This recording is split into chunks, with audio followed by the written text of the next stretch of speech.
What is up, world? It's your boy Ton, and you are listening to the Wonton Wealth Podcast. Here, I'm going to unravel anything and everything commercial real estate related. And more importantly, we're going to add abundant value. So if you're ready, buckle up your eardrums.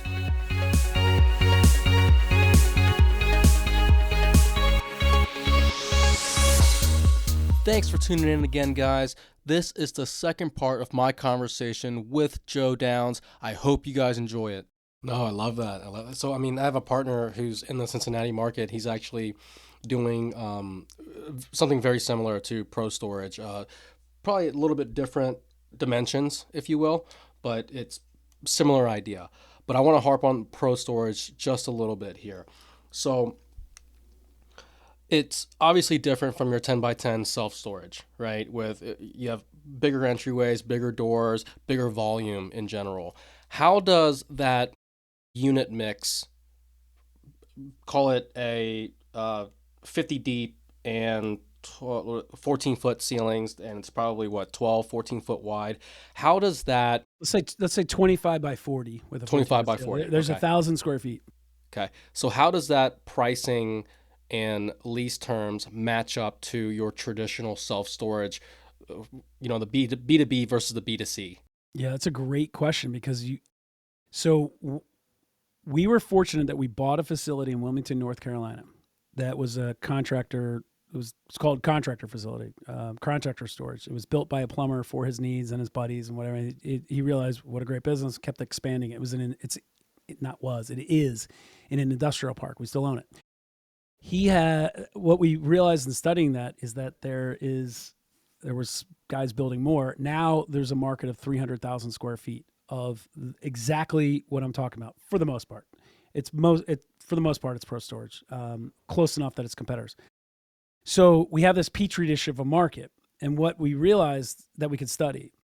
So when we looked at Greenville and we looked at Egg Harbor Township, we were looking to replicate Wilmington.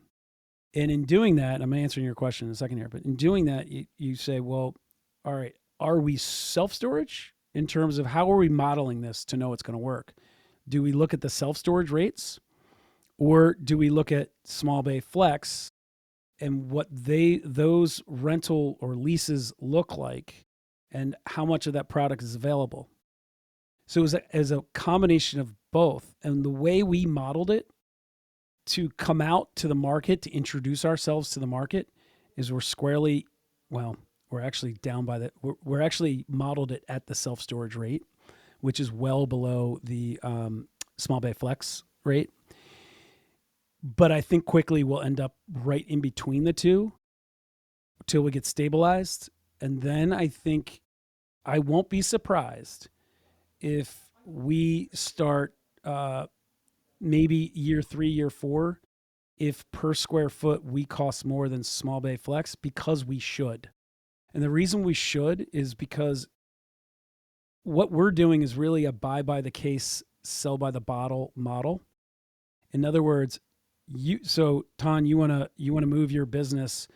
You're in Greenville and you're deciding between small bay flex and our brand name, by the way, is StorePro. So that's our brand name, the StorePro facility. So you're looking at our StorePro facility and a small bay flex facility down the street.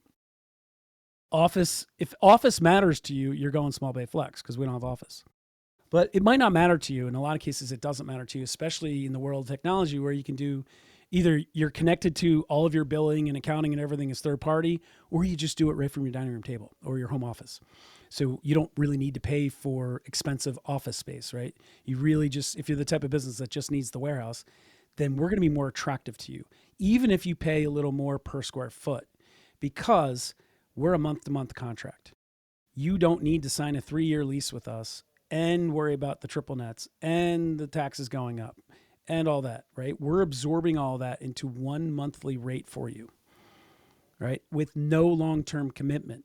That's great for, hey, I want to start a business.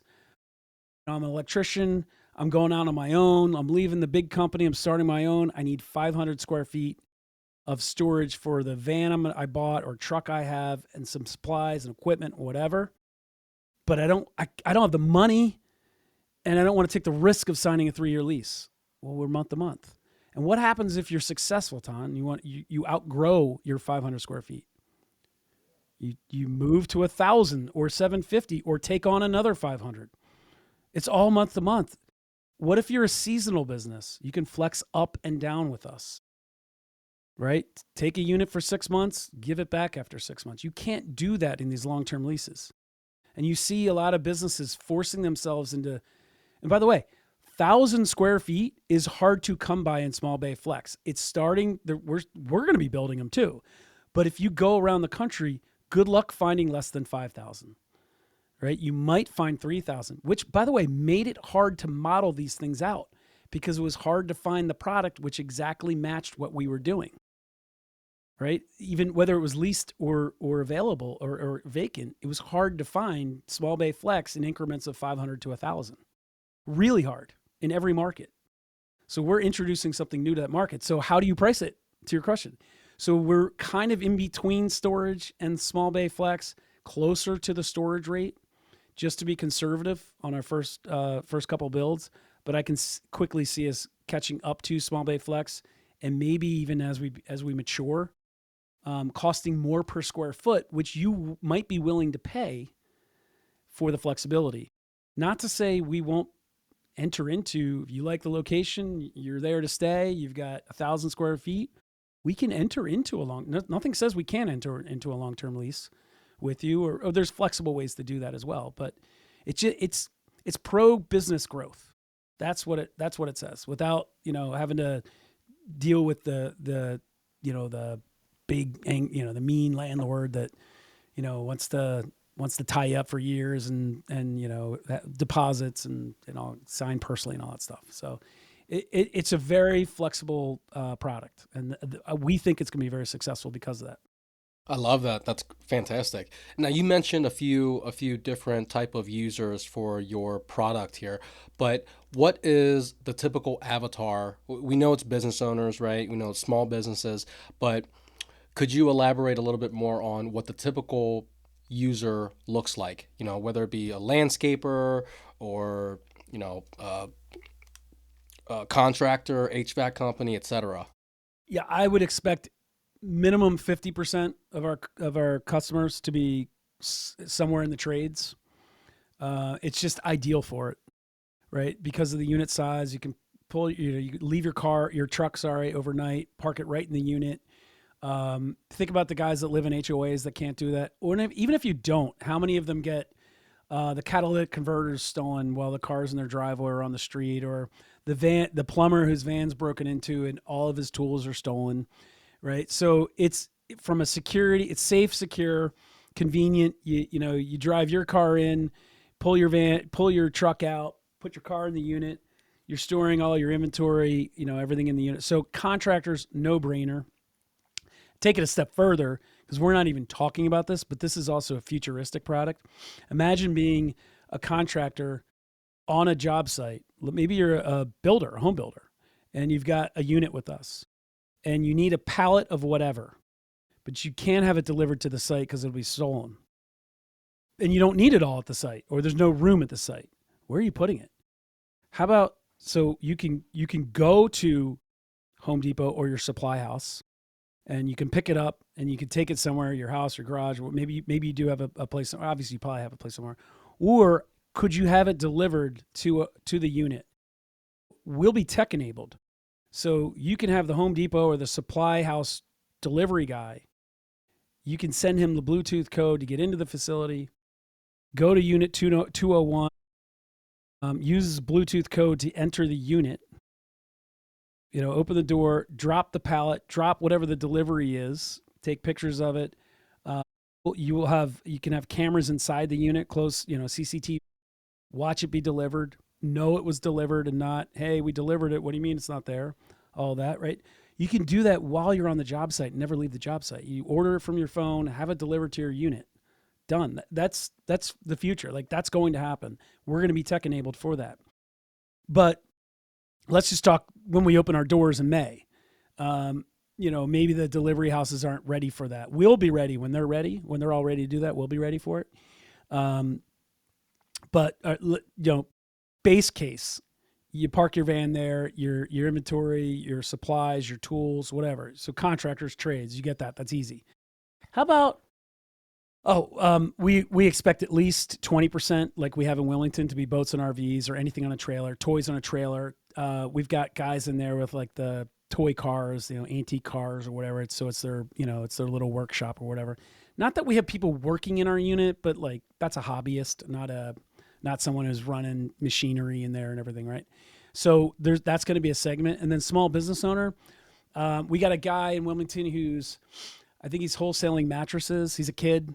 I think he just figured out an SEO play, probably kayaks all day and, at night sits at home and has, shipments delivered to his unit and then, picked up from his unit. And think about that, the changing landscape, in, the paradigm shift that's happening with AI and obviously Amazon and Walmart and logistics, right? We'll also, speaking of tech, will be RFID enabled at some point. The tech will be there to introduce it.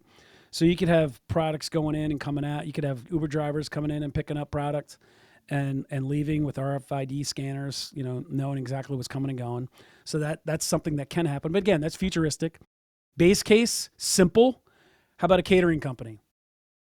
You have a catering company. You need to be in a retail storefront somewhere with foot traffic and visibility so that you can sell the bride and groom or the corporate person, in your nice office with your, sample flowers and sample books of this is what it's going to look like, right? You need an office. You need a place to receive your clients, right? That's $35 a square foot. You don't need to pay $35 a square foot to store racks of glasses, of dishes and tables and chairs and all that. You need a warehouse for that. So why can't your warehouse be with us? Plenty, 1,000 square feet, or if you need more, you take 2 units or 1.5, whatever, is plenty for a catering company, for most catering companies. Furniture stores, overstock, inventory, record keeping for a company. It's, you name it, it's going to be a Class A facility that will be able to house anything for, businesses. There's plenty of uses for it. Speaking of the tech stack that you guys are kind of implementing, are you using any like dynamic pricing with AI? We do that in self-storage. Okay. I don't know. We haven't actually had that discussion yet with Pro Storage. That's interesting. That might be something we talk about in facility. So like in Greenville, we're building one. We lease that up quickly. I know we're already looking at sites in Greenville for another one. Greenville's just booming too, but maybe on our third, if we start to see some market saturation, now I think it makes sense to start introducing dynamic pricing. Not to say it wouldn't initially. I just don't know that it's necessary out of the gates. We definitely use it in self-storage. Love that. Love that. You also mentioned, Joe, the flexibility of the Pro storage for as a product in and of itself, right? Month to month and whatnot. Tenants are expanding or wanting, they probably won't downsize, but more so on the expanding size. If 750 is too small for them, they want to go up to 1,000 or call it 1,500, they have the ability to do that. When you're building these Pro storage facilities, what are the different configurations that you're having for sizes? Yeah, for the most part, it's like 500. I don't remember all the exact unit sizes, but they're around 500, 750, and 1,000. There's a couple variations in between. Don't sleep on downsizing, especially during recessions. Businesses downsize. AI and technology is going to cause businesses to downsize their storage needs. So I can easily see businesses going from 3 to 5,000 down to 1,000, 750 or 500, as there's a paradigm shift in how businesses function. And then downsizing, believe it or not, is something we've considered when we came up with this model, because you're certainly, well, downsizing, yes, but the flexibility of both, right? Being able to upsize and then downsize again when you're in a month-to-month environment. I think that's great. You can't do it in a 3-year lease or a 1-year lease. it's not practical. So it certainly is. It's certainly on our radar and something that we think we have the advantage over.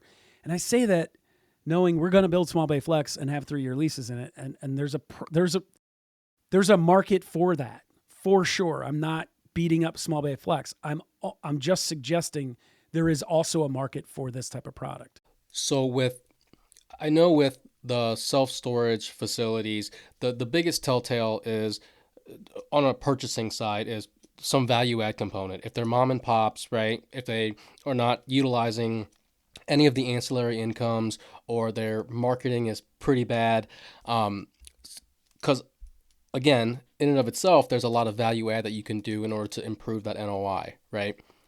Firstly, I remember to ask you that you mentioned previously 80% of self-storage facilities are owned by mom and pops. What is it currently now? Yeah. Today, you can read different stats. I feel comfortable saying 60 to 70%. I don't know exactly where that falls, but that's across all facilities. More importantly, for anyone who's wondering, hey, is it too late to get into self-storage? Did I miss the boat? I keep hearing, and you would be right, there's a lot of Wall Street institutional money pouring into the space because it's proven to be, recession resistant, not proof, resistant, and performs well in every market pretty much. I would tell you, you have not missed the boat. The opportunity could not be better than right now. And here's why.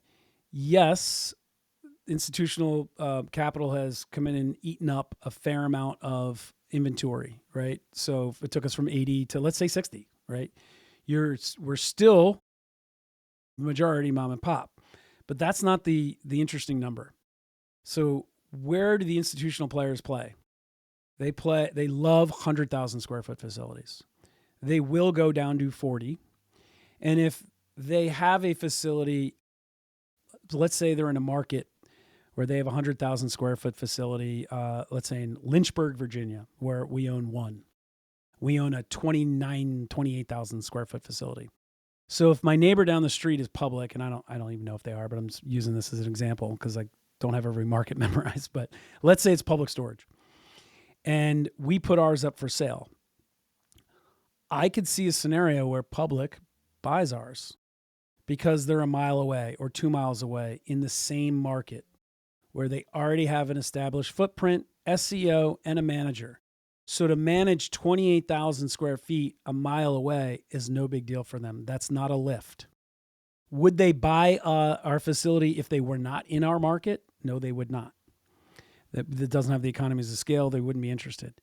So, but the amount of times that happens is more rare than not. So when I look at our space and all the people that we teach and coach and mentor, they're first-time buyers. We're not buying 100,000 square foot facilities. Belrose is not buying 100,000 square foot facilities. We've got two that are around 60, and I did beat U-Haul out for one of them, but there's a story behind that. And it wasn't because I had more money. I didn't. And it wasn't because I had better terms. I didn't. It was because it's still a relationship business. Most of our facilities are under 40,000 square feet, and we like that area. So, and if you go even further, let's say 30,000 square feet, if you ask me the same question, what percentage of facilities are owned by mom and pop under 30,000 square feet? I don't have the stat, but I'll bet you it's over 95%.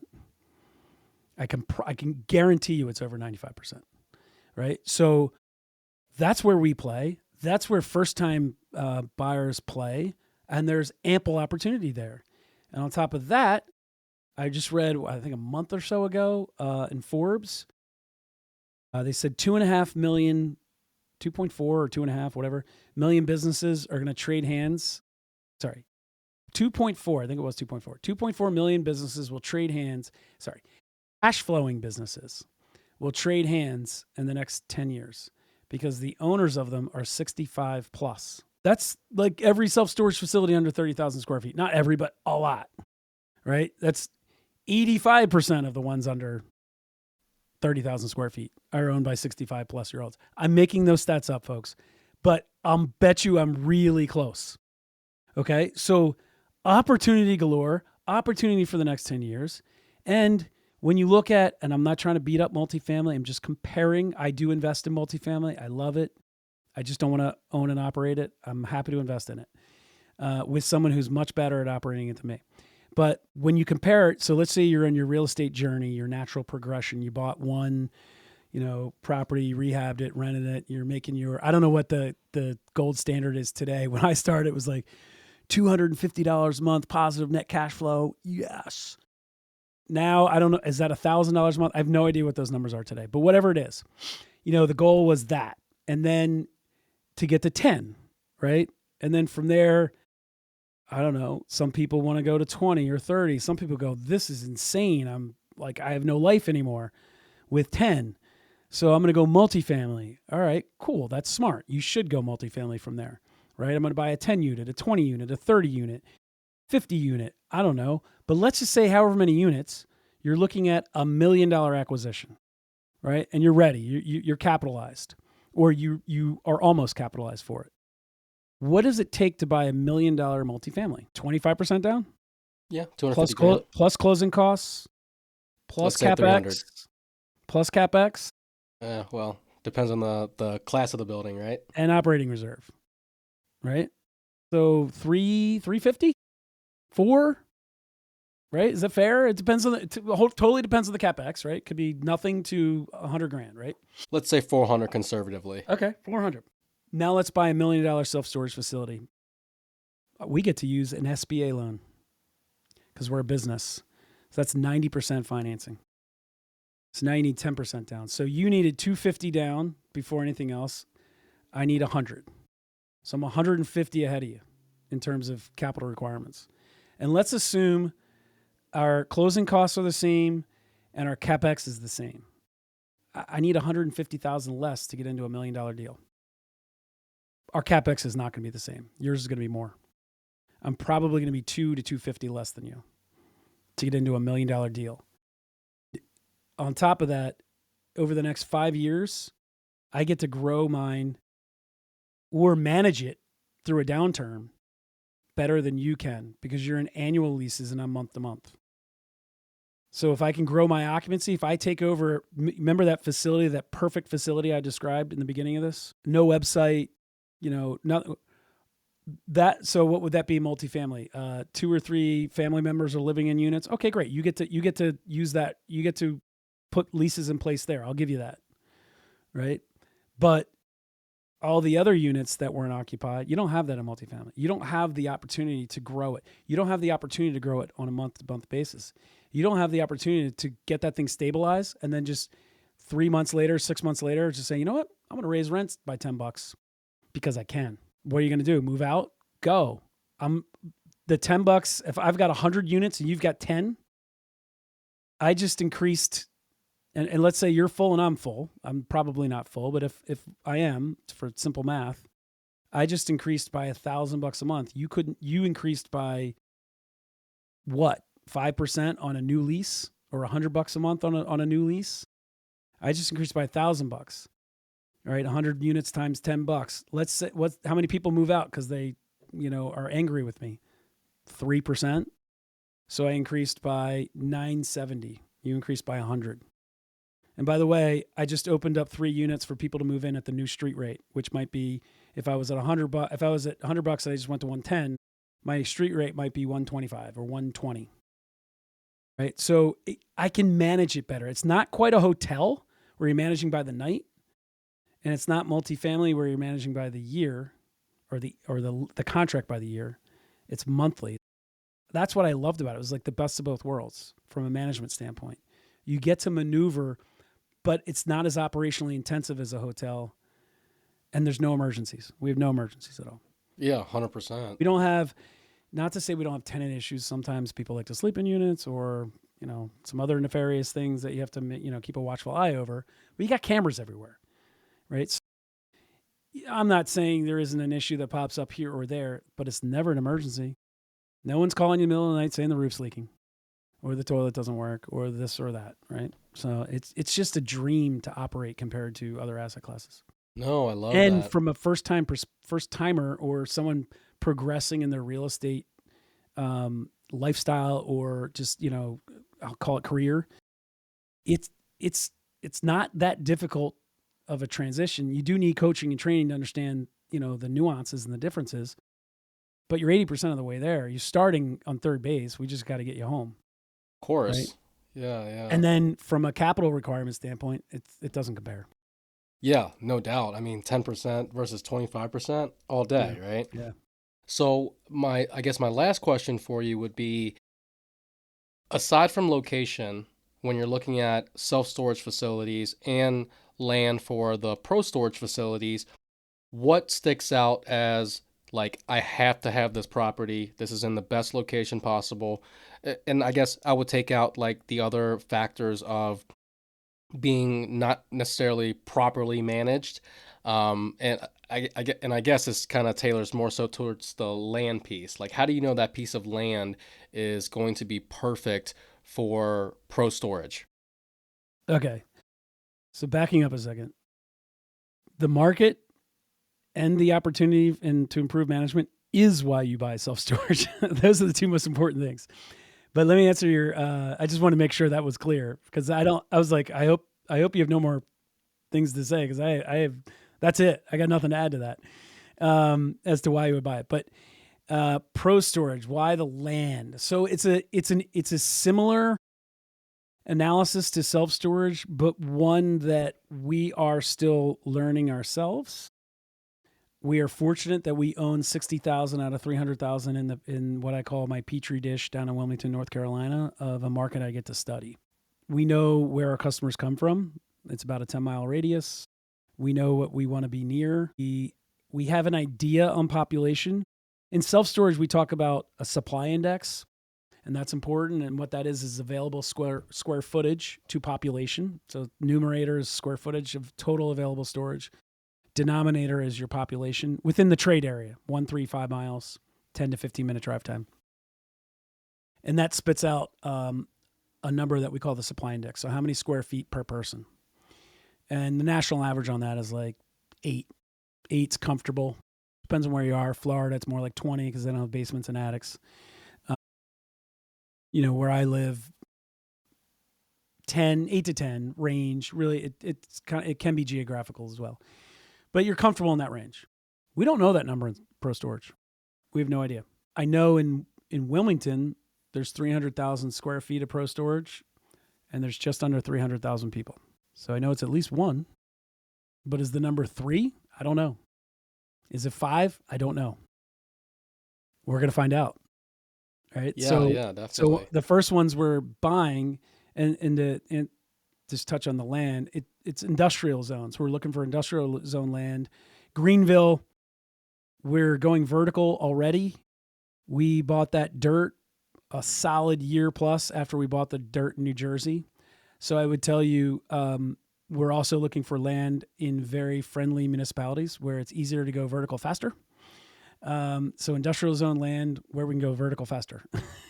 But as for everything else, we're looking for certain types and amount and numbers of businesses within the trade area, population, median household income, a lot of the same approach to self-storage, without the supply index, because we don't know it.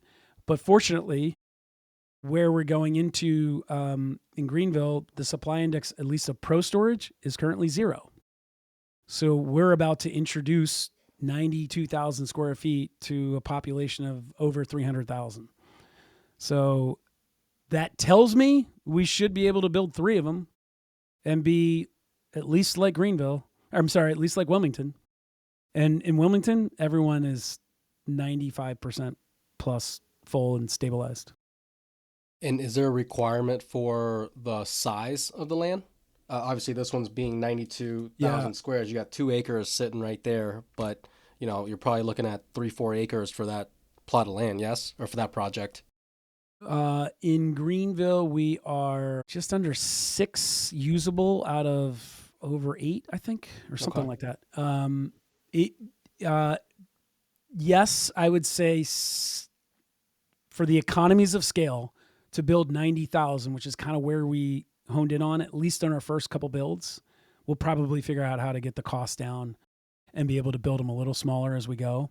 But right now, based on, just being pioneers in this, 90,000 was the number that we honed in on. We could have gone a little bigger, but the piece of dirt only allowed for 90, and the economies of scale still worked. So I would say, based on that, and this is subject to change in future years here, but 6 to 10 acres, depends on how usable they are, how much you need for impervious coverage, et cetera. So in Greenville, we were able to put in an underground tank. In New Jersey, we can't. So we have more like 9 acres there, but we're still only using like 7 or something like that. So the answer, I hate the answer, it depends, but it does depend. But comfortably 6 to 10 if you want to build, give or take 90,000. Gotcha. Well, Joe, that was the last question I had for you. This was an awesome conversation. I learned a lot. I'm actually super interested, a lot, even more interested now. Like, I kind of want to get my hands on some self-storage or some pro storage. But before you leave us, could you give us a handoff on how people could find you? Do you have a website out there, active social media, etc.? So to find me, easiest way is just email me. Joe at belroseam.com, BELROSE, A as an asset, M as in management.com. So it was 1 L in Belrose, and then AM, A as an asset, M as in management.com.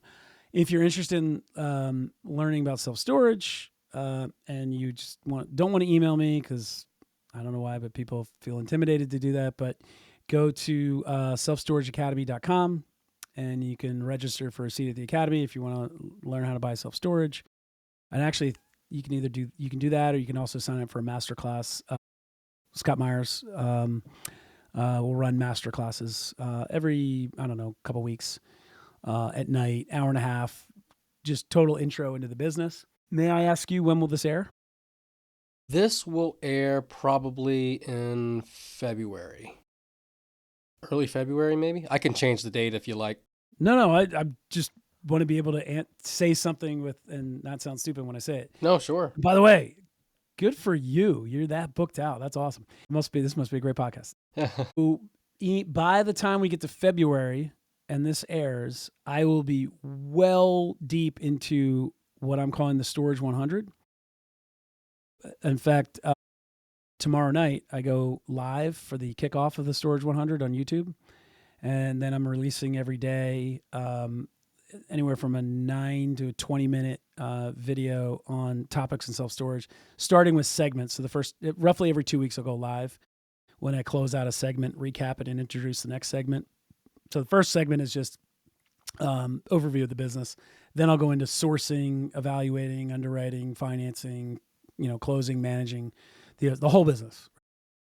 So technically it's 106 days, but Storage 100 sounded better than 100 Storage 106. But anyway, so if you're listening to this and it's February, we're probably into the 80s, because I think it wraps up in March somewhere. But you could always go back and catch up on episodes. I think it's the channel on YouTube is the Storage Mastermind. You can always look for me as well. And yeah, that's I think it's 3 different ways to learn more about self-storage. Awesome. I'll have those in the show notes, Joe. And if I can't find them, I'm sure I'll reach out to you to get them. But again, I appreciate your time. I can't wait to see what happens in your ground up development projects. Excited to hear about them. Maybe I'll get you on in the future when they're finished. I'd love to. Yeah. We can talk about it. That'd be great. Yeah. Well, yeah, again, appreciate your time, brother. Thank you so much. Thank you. It was a lot of fun time. Appreciate it. And that's a wrap. If you've made it this far, that means you've listened to the entire episode, so thank you. I hope you enjoyed it, and if you did, please leave a review on Spotify, Apple Podcasts, or wherever you're listening from. And if you've learned something or found it useful, share it with one of your homies. And if you want to get in touch with me, I'm pretty active on IG. My handle is pro_TANH. Reach out, let me know what you liked, what you didn't like, or what you want to hear about in the future. I'm here to tailor this to you. Until next time.